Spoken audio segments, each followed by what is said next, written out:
This is the reaction I'm trying to get at.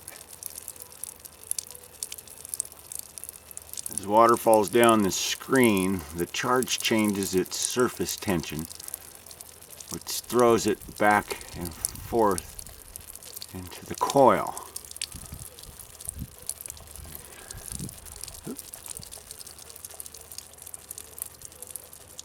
And I believe the undulation in the wave is from the charge in the water as it's trying to figure out what's it want to be. Now,